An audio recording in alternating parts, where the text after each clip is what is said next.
المين ايدياز يعني الحاجات الامبورتنت اللي هتنفعني في الحل.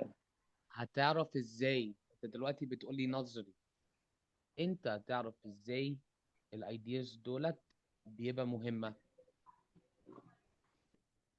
من اسمه ايه؟ لا مش عارف والله، مش فاكر.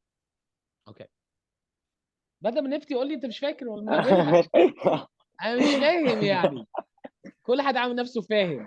بصوا، what we do is بنركز على independent ideas في التكست، عشان التكست هيبقى مليانة تفاصيل كتير، هيبقى مليانة dependent ideas. So it's really important لما نيجي نقرا التكست احنا بنركز على ال independent ideas في أول قراية. ده هيساعدنا نسيب 50% من الباسج. You know, 50% of the passage مش هنقراها أو مش هنركز عليها. احنا بنقرا الباسج مرتين. أول مرة بنقراها عشان نلقط المين ideas، right؟ تاني مرة بنقراها عشان الحل، right؟ في سؤال بنرجع تكست وبنحل.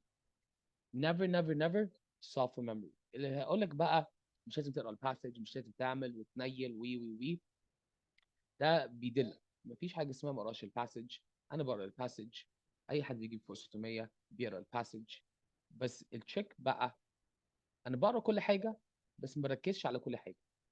right? So again, here's another example هوريكم. So we're going to begin paragraph number 1. هنبدا بالverb. The following edited passage is taken from A Night of Art Stories of Italian Painters by Amy Steedman, Andre Del Dara. Andre Del Sarto's upbringing before becoming a famous painter. So in this case, or in this text, بيقول هيكلم عن ايه؟ هيكلم عن the artist Andrea Del Sarto. هيكلم عن تربيته before becoming a famous painter. So now we have an idea هيكلم عن مين أو يحكي عن ايه. So next part we're going to do, we're going to read. Again, مش لازم نركز على كل details. See how I work. أنا عايزاكم تفتكروها. Nowhere in Florence could a more honest man or better worker be found than Agnolo the tailor. So again, one more thing I highlight من أولها كده عشان ده التوبيك sentence، والتوبيك sentence هنا بنلاقي فكرة مهمة وفكرة أساسية. بعد كده بنقرا details. Now remember details بنركز على independent ideas. In the details بنركز على ايه؟ The independent ideas. True, there were once evil tales whispered about him when he first opened his shop in Little Street. It was said that he was no Italian, but a foreigner who had been obliged to flee from his own land because of a quarrel he had with one of his customers. People shook their heads and talked mysteriously of how a tailor's scissors had been used as a deadly weapon in the fight. But before long, these stories died away, and the tailor, with his wife Constanza, lived happy, busy life, and brought up their 6 children. انتوا شايفين ازاي برضو كل التفاصيل دول انا ما عملتش عليها هايلايت؟ ليه ما عملتش عليها هايلايت؟ هنا بيقول لي true. So هنا بيعترف بعيب. بيعترف بايه؟ بعيب. انا مش مهمني او مش يهمني العيب، يهمني اللي بيجي بعد العيب. عشان ما انا بعترف بعيب انا بقول بقى الحقيقه بعديها. وبرضه زي ما شايفين هنا في conjunction بداية الجملة، ده كده معناها الأوتر بيقول لي حاجة مهمة. So paragraph number 1 بيتكلم عن أجنولو وتاريخ أجنولو بس. Let's continue moving. المشكلة بتاعتكم وأنا بلاقي مع طلبة كتير بتركزوا على كل الديتيلز، ده مش المطلوب في ال EST exam. شايفين topic sentence. Now out of the 6 children, 5 were just the ordinary commonplace little ones, such as one would expect to meet in a tailor's household, but the 6th was like the ugly duckling in a fairy tale, right? So again here, بيتكلم عن be introduced to the children، بيتكلم عن the 6th child is like the ugly duckling. ده يرجع للثقافة الإنجليزية. أستاذ يوسف، هل أنت تعرف يعني إيه the ugly duckling؟ No. But you'll find it في الانفورميشن اللي بعديها. The little Yes. strange bird, unlike all the rest, will learn to swim far away and soon left the old commonplace. So what is the ugly duckling? Yeah, Mr. Yusuf? It's a strange bird, unlike the rest. unlike learn the to rest. swim far away, swim left مش all. لازم نقرا again. المشكله Okay. بتاعتكم انتوا بتقروا كل حاجه ولازم تفهموا كل كلمه وكل حرف. And this is where the problem It's a العقد strange الreading bird that learned to swim. بس. Okay. It's a bird unlike the rest. It's not a bird that learned Okay. how to swim. It's Okay. unlike the rest, right? So احنا عارفين دلوقتي أندريا، فاكرين لسه ما قلناش الاسم في الباسج بس قلناها في البلور، وقلنا ده الباسج بيكلمني عن أندريا. So we know Andrea del Sarto, right? Andrea del Sarto is unlike the rest. Right? أنا عايزاكم بقى تشوفوا الباراجراف اللي بعديها. Look at the simple sentence زي ما احنا قلنا. The boy's name was Andrea. Look at that. من أولها كده simple sentence, very direct sentence. He was quick, sharp little boy that he was sent very early to school and had learned to read and write before he was 7 years old. As that was considered quite enough education, his father then took him away from school and put him to work with the goldsmith. So again, we introduce Andrea here زي ما شايفين بدينا details. Again, شايفين ازاي أنا مش بركز على كل حاجة؟ شايفين ازاي أنا بس بركز على الحاجات المهمة. Let's continue. It is early days to begin work at 7 years old, but Andrea thought it was quite as good as play. So من أولها كده في topic sentence بيقولي Andrea believed work was equal to play، وهنلاقي برضو كل تفصيل هيكلمني عن كده work is equal to play. He was always perfectly happy if he could have a pencil and paper, and his drawings and designs were really so wonderfully good that his master grew quite proud of the child and showed the work to all his customers. Let's continue reading. Next door to the goldsmith's shop, there lived an old artist called Barilli, who began to take a great interest in little Andrea. Barilli was not a great painter, but still there was much that he could teach the boy, and he was anxious to have him as a pupil. So it was arranged that Andrea should enter the studio and learn to be an artist instead of a goldsmith. Now شايفين ازاي برضو مش كل حاجة مهمة. شايفين ازاي هنا في الباراجراف بيقول لي Andrea was happy being at the goldsmith. Andrea كان مبسوط والgoldsmith teacher بتاعته فخور في Andrea. And then there's a guy named Barilli كان عاجبه أندريا وأخده بقى يتعلم to be an artist بدل يبقى goldsmith. You see how this all works. أنا عايزاكم تتعودوا على كده. So شايفين ازاي احنا بنقرا كل حاجة. However بنلقط الحاجات المهمة وفي نفس الوقت مش برجع بقراها تاني وتالت ورابع مرة. This is a skill I have to develop as I read. وعشان كده بقول لكم برضو independent ideas as you read, you should know them. For 3 years, the boy worked steadily with his new master, but by that time, Burley saw that better teaching was needed, than he could give. Do you notice برضو ازاي الconjunctions دولت في كل حتة بيورينا important information. الconjunctions دولت بيورونا shift in idea وبالنسبة للامتحان shifts in ideas are really important. See, look, so, right. After much thought, the old man went to great Florentine artist Piero di Cosimo and asked him if he could agree to receive Andrea. You will find the boy no trouble, he urged. He has wonderful talent, and already he has learned to mix his colors so marvelously that in my mind there is no artist in Florence who knows more about color than little Andrea. Cosimo shook his head in unbelief. The boy was but a child, and this praise seemed absurd. However, the drawings were certainly extraordinary, and he was glad to receive the pupil. شايفين again. انتوا بقى كطلبة بتعملوا ايه؟ بتسوحوا نفسكم بقى بكل التفاصيل دولت. No. I know دلوقتي في character جديد كازمو اللي هياخد الطالب ده عشان يعلمه how to draw or how to be an artist. And then notice, right, transition here. All of these things are important as you read. All of these things بيساعدني ألقط the full idea.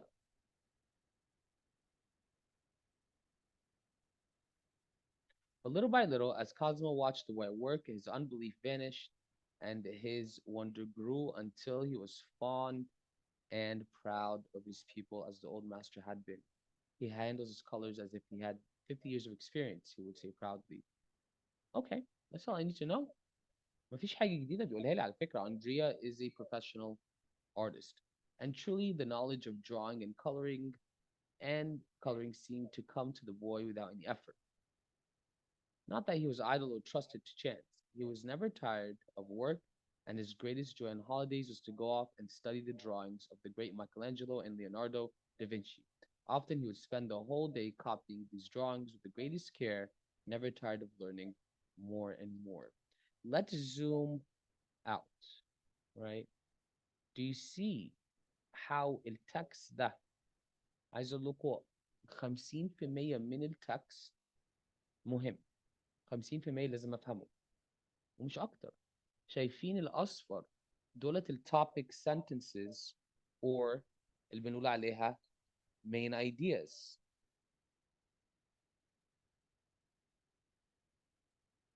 اوكي، شايفين الاصفر ليها التوبيك sentences والmain ideas، وشايفين الازرق دولت الديتيلز البسيطة اللي بيخليني افهم اكتر المين ideas. ده في اول قرايه. اول قرايه ده بياخد قد ايه؟ about 4 minutes. about 4 minutes. so again لما اجي اخزن الايدياز عندي basically بيبقى الايدياز بالاصفر. هتقولي لي well مستر سامع ما نقرا topic sentence وخلاص. صح، ده strategy. هتسمعوا كده اقرا topic sentence و concluding sentence وخش على حل على طول. if you were strong readers but we're not. فده بكارثه. Anyway, let's continue back. Let's go into the questions. Let's get started. Let's have this party. The author's reference to the ugly duckling in line 22.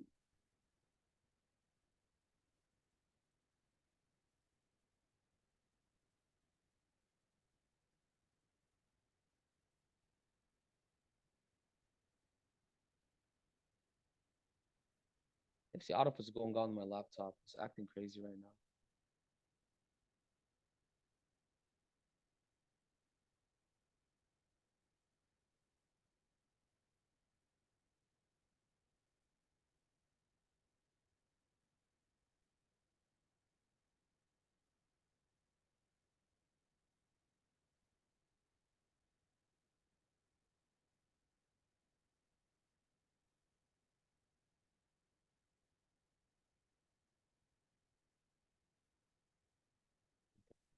So the reference to the ugly duckling.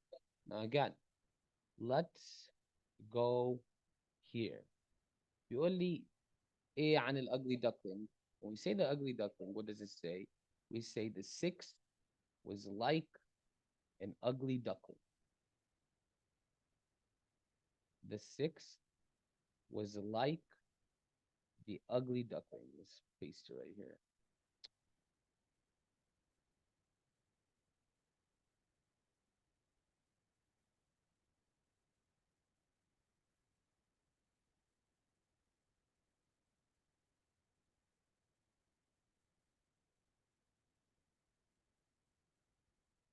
Okay.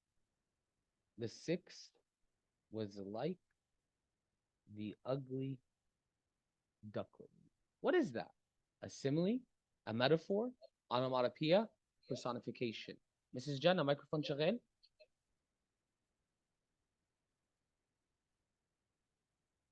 Yes, What's a simile? similar. No. In the English language. Well, okay, something similar. تعرفي simile ازاي؟ Sure. بنقارن حاجتين مع بعض. Okay, بنقارن حاجتين مع بعض. without using as or like. Thank you, Mr. Yusuf. بستخدم as or like. So for example, Jana is like a tornado. Right? She can't be stopped. So بنيجي نستخدم simile بنقارن حاجة مع حاجة وبستخدم as or like. Metaphor نفس الحاجة بس ما بستخدمش azulite. For example, Muhammad is a rock salt. What's up, Mr. Camera? What's up, camera? Onomatopoeia. Yusuf, تعرف يعني ايه onomatopoeia? Onomatopoeia. It Don't was understand it. something like using the words. Using words. Like إن هو rhyme. Wow. لا. Rhyme, something like Sounds. this. Sounds. Yeah, sounds, not rhyme. Boom. Clap. Pow. Yes. بياخد صوت وبيحولها على كلمة. What about personification? Like إن هو change from like an animal to a person. Okay. Personify something.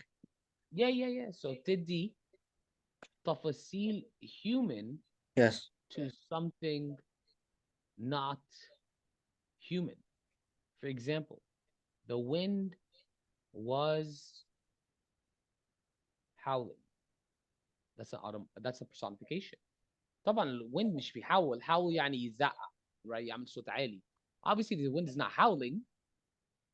صح؟ بس احنا بندي بقى human characteristics to something non-human. So هنا بقى في الجملة. The reference to the ugly duckling. Is it A, B, C, or D? ابعتوا لي في الشات.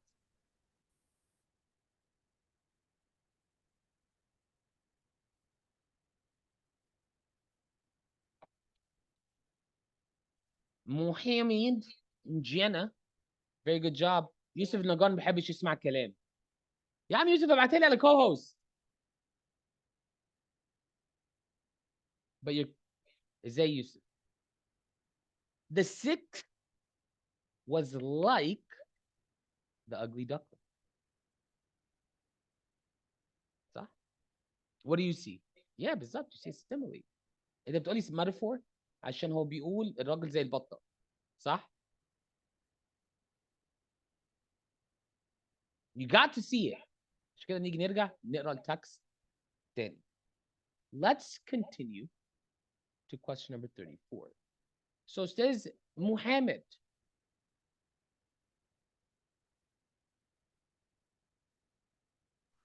Yes. How do I solve evidence-based questions?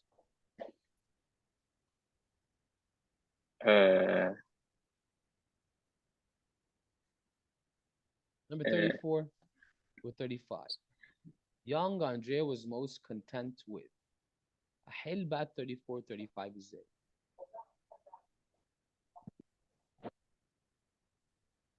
في كذا طريقة، مفيش طريقة واحدة. أنا عايزاكم دايما طول عمركم افتكروا دايما في كذا طريقة للحل. اوكي؟ أشوف الأول 35 وأشوف اللاينز هو إيه اللي عليها. أما تيجي تشوف اللاينز هتشوف إيه في اللاينز؟ كانت إيه ثانية واحدة. أنت هتقرا اللاين نمبرز، ماشي مش هقول لك أنت غلط، بس هتقرا على أساس إيه أو بتعمل إيه باللاين نمبرز دول؟ بتدور على إيه في اللاين نمبرز دول؟ مش فاكر، بس أنا فاكره أنا كنا بنقرا اللاينز وبعديها مش فاكر. مش كده بسألك وبختبرك. بنشوف السؤال في اللاينز. So young Andrea was most content when. So أشوف اللاين نمبرز وبدور على إيه؟ when he is content. طيب سؤال يا عم محمد. يعني إيه content؟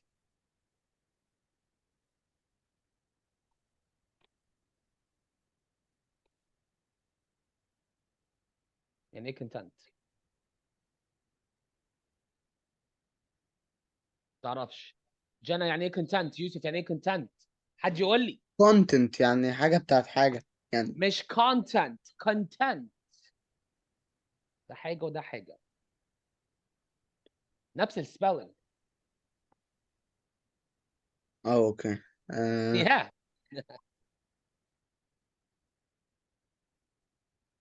تعرفوش. هتحلوا السؤال ده. اوكي، انا مش هقول لكم صح. نتعامل مع السؤال ده زي الامتحان. انا مش فاهم يعني ايه كونتنت، صح كده؟ صح، هعمل ايه؟ لازم اتصرف من 13 to 41 اساسا. هايد. تقول ايه؟ satisfied يعني. انت بتستخدم جوجل يعني؟ جربت على الديكشنري اللي عندي، جاي لي مليون ألف حاجة. مليون الف حاجه؟ yes. يا مفتري، Suits, مليون الف. pacify, uh, contentness, a lot of things. Fulfillment, happiness, ease, comfort, well-being. content means happy. Okay. وعايز بس اتصرف واشوف هتعملوا ايه. لو مش عارفين يعني ايه كونتنت اساسا، لو مش عارفين يعني ايه كونتنت هقول لكم سيبوا السؤال ده للاخر. right، سيبوا ده للاخر. بنحل الاسئله احنا فاهمينها الاول. انا دلوقتي يا محمد عرفت يعني ايه كونتنت، صح؟ صح. اوكي. دلوقتي بقى بعمل ايه؟ اشوف اللاينز لما كان هو هابي فيهم يعني. وبدور على ايه بقى؟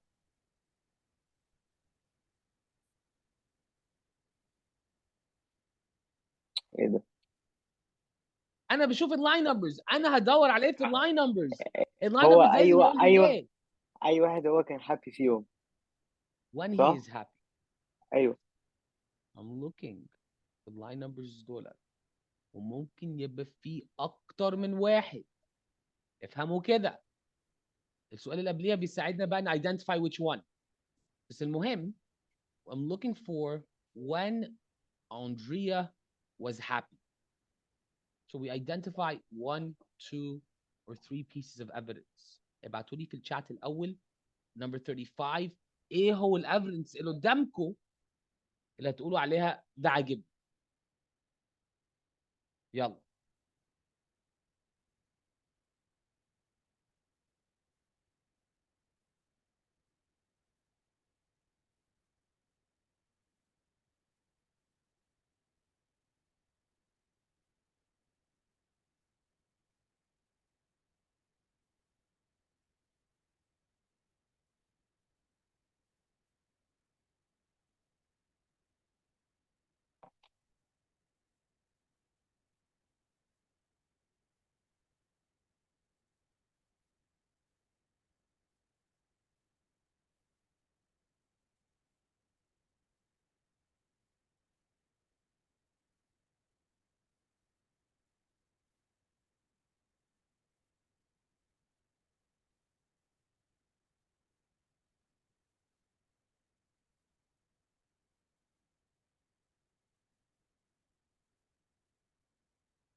اوكي جنى، مستني محمد ويوسف.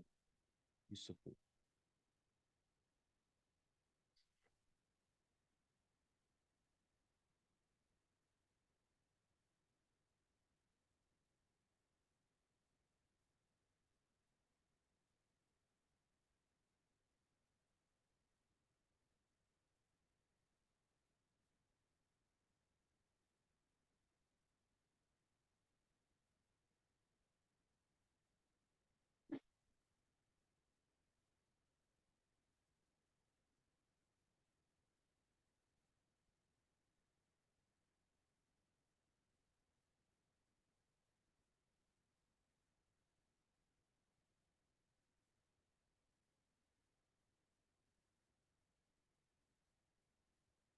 طيب محمد ويوسف، ايه مش المفروض ناخد 5 دقايق الشباب عشان نحل السؤال ده؟ عايزين ننجز.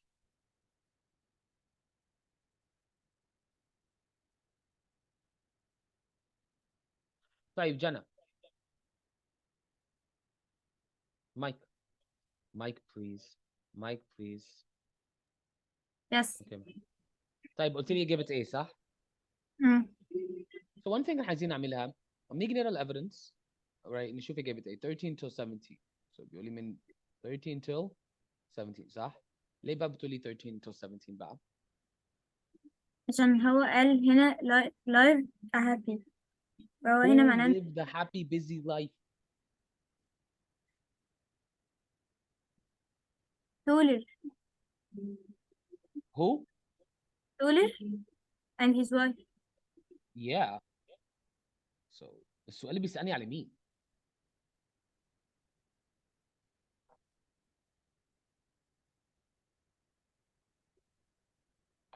Andre. اوكي ما خدش بالي. see؟ صباح الفل. So it can't be answer A. صح؟ مم. طيب قلت لي C. صح؟ مم. يلا نشوف C. Read it for me.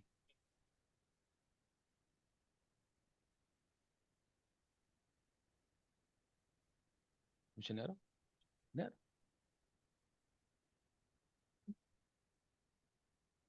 حاساها كمان هي ما تنفعش. نعم. حاساها ما تنفعش لا. C ما تنفعش؟ نعم. انت قلتي ايه؟ حاساها ما تنفعش ليه؟ عشان هو هنا ما قالش حاجة ان هي هتبقى happy. اوكي.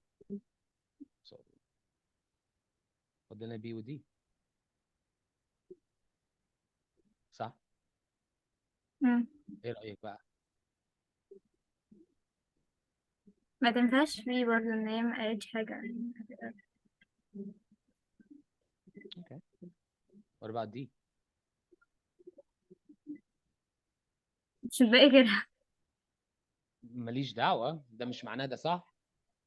صح؟ مم. عشان elimination طريقة كويسة، بس لو فاضل لي إجابة برضو أنا لازم أتأكد أنا صح في الإجابة ديت، خصوصا في أسئلة الأفيدنس. شوفي لي إجابة دي. إيه رأيك في إجابة دي؟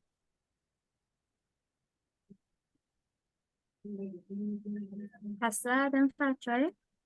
لا، إحساس مش عايزينها، يا يا لا. بتقولي تنفع. ليه تنفع؟ ان هو هنا بيقول always perfectly happy.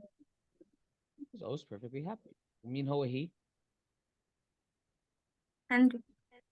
أندريا. صح؟ So when is he happy؟ الأفيدنس ده بيقول لي he is always happy. صح؟ When is he always happy؟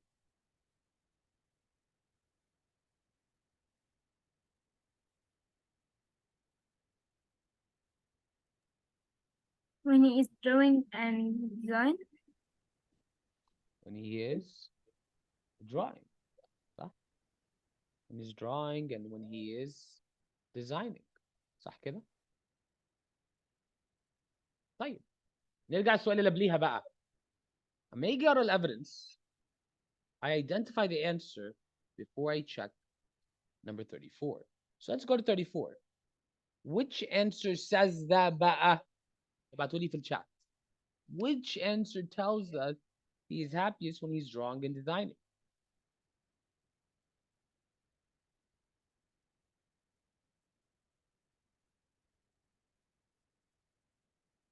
Okay, very good job, Muhammad and Jannah. Do you see how this works? Mr. يوسف انجز. انتوا قعدليش 3-4 دقايق بتحليل السؤال. صح؟